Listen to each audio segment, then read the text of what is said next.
আমাদের মূল লক্ষ্য হচ্ছে কি এখন আমার দাদা মাওলানা ইসহাক সাহেব উনি কোরআন হাদিসকে যেমনি ভাবে ব্যাখ্যার মাধ্যমে উনি সফলতা অর্জন করেছেন সেই পদ্ধতিতে সেই সিস্টেমে আমরাও এই সমাজটাকে আমরা এগিয়ে নিতে চাই। মানে আমরা যে কাজগুলো করতেছি আসলে অনেকগুলো কাজ করতেছি, আমরা দেখেছি মানে যে এইখানে দুইজন মানুষ কবর খননের কাজ করে, দুইজন মানুষ অন্তত আর কেউ নেই।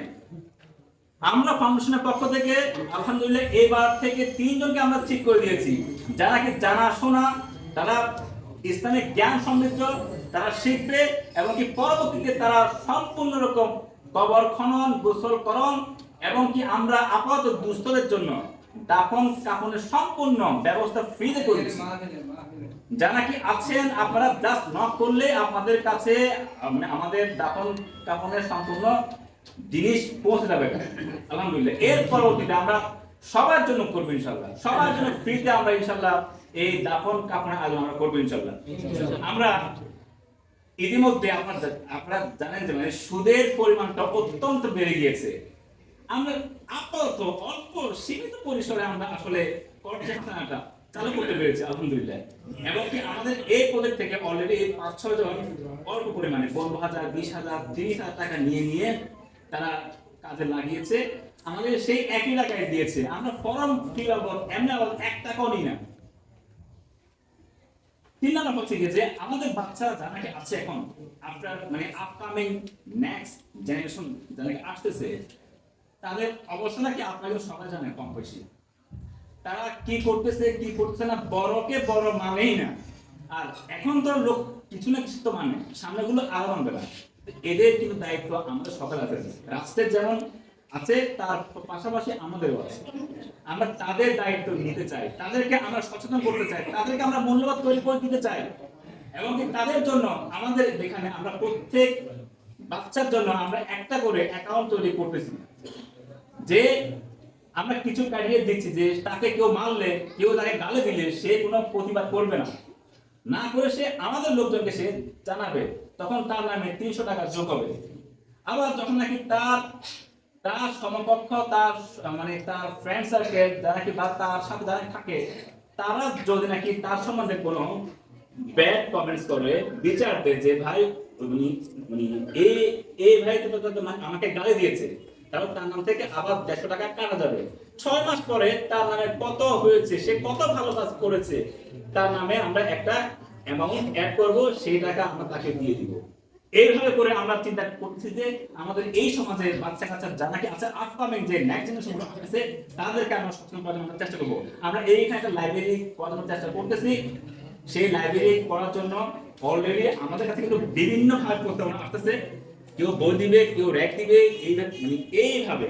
তো আমরা ইনশাআল্লাহ লাইব্রেরির মাধ্যমে আমরা যেখানে যে স্কুল আছে, মাদ্রাসা আছে, আমরা এমন কিছু টপিকস ঠিক করে দিব তাসাউফে, যেই টপিকসগুলো পড়ে তারা নিজেদের থেকে আসলে কিছুটা চেঞ্জ হবে।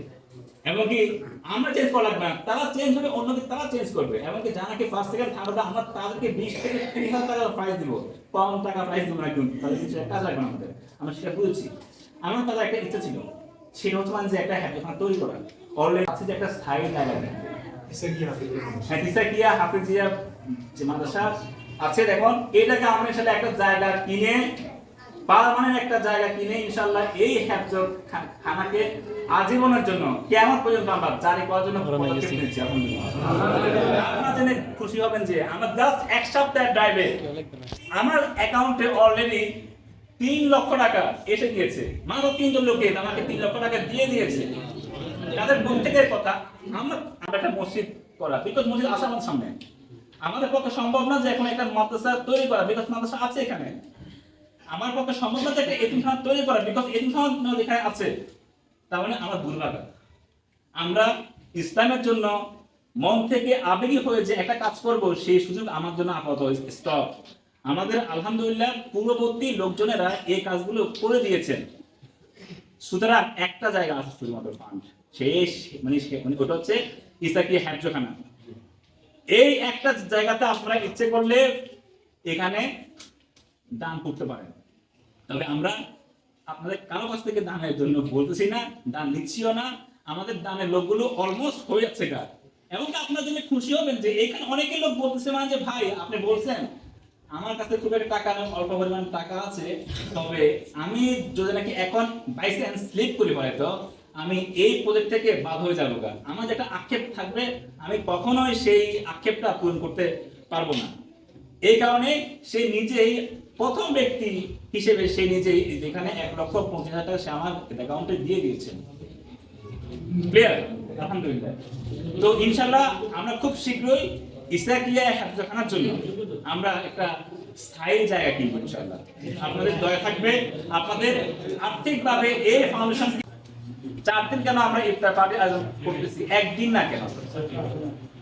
আমাদের অর্থ হচ্ছে কি যে আমাদের উদ্যোগ হচ্ছে কি যে আমরা দুস্থদেরকে যত বেশি খাওয়াতে চাই, যত বেশি খাওয়াতে পারি, আলহামদুলিল্লাহ তাদের দ্বারা আল্লাহ আমাদের প্রতি আরো বেশি করে খুশি হবে। সেই প্রেক্ষাপট নিয়ে আসলে আর আমাদের তো ফান্ড তো আছে, আমরা এই টাকাগুলো কি করব? কি করব আমরা? ইফতার বাবদ যারা কি টাকা পাঠিয়েছেন, স্পিচ দেওয়া হয়েছে, একই বার্তা দেওয়া হয়েছে যে এখানে ইসাক সাহেবের নাম দিয়ে গেঞ্জি করে তুমি আগের মতো করে চলবা, ফেসবুকে ফোর্স দিবা, ওইটা হবে না কিন্তু। তার মানে আমরা ওদেরকেও কিন্তু ট্রেন আপ করতে চাচ্ছি। এখন পুরো যারা আছে আমাদের, আপনারা একটু আমাদেরকে মেন্টালি একটু সাপোর্ট দিবেন, তাহলে আমরা আপনাদের প্রতি কৃতজ্ঞ থাকবো। আমাদের আশপাশে একজন ধনী ব্যক্তি, উনি আনফরচুনেটলি সেবার প্রদান করতে পারেন নাই। আমরা সবাই যার যার বস্তুগুলো নিয়ে যে অল্প একটু দেয়, সবাই কিন্তু সেই বস্তুটা পায় না আসলে। এবং কি সেই ধনী ব্যক্তিটা বললো আফসোস করে যে আমি শুধুমাত্র আমার ভাই পক্ষ থেকে একটু পরিমাণ গোস্ত পেয়েছি, আর কারো কাছ থেকে আমি গোস্ত পাই নাই। তার সে আক্ষেপ, তার সে আফসোস, তার সেই দীর্ঘশ্বাস থেকে আমরা প্ল্যান করেছি ইনশাল্লাহ এই বছর থেকে আমরা চেষ্টা করবো, এই বছর থেকে ইনশাল্লাহ একটা গরু কোরবানির টাইমে চেষ্টা করব। আপনারা একটু সাপোর্ট দিবেন মেন্টালি, জাস্ট আর্থিকভাবে দেওয়ার দরকার নেই আমাদেরকে, পারলে দিয়েন, না পারলে আমরা চাই না, আমাদের সাপোর্ট আছে আলহামদুলিল্লাহ। আপনারা মেন্টালি জাস্ট যে আমাদের এই পদক্ষেপগুলো যদি নাকি ভালো হয়, আপনাদের হৃদয়ে আটকেলে টাচ করলে আপনারা জাস্ট আমাদের জন্য একটু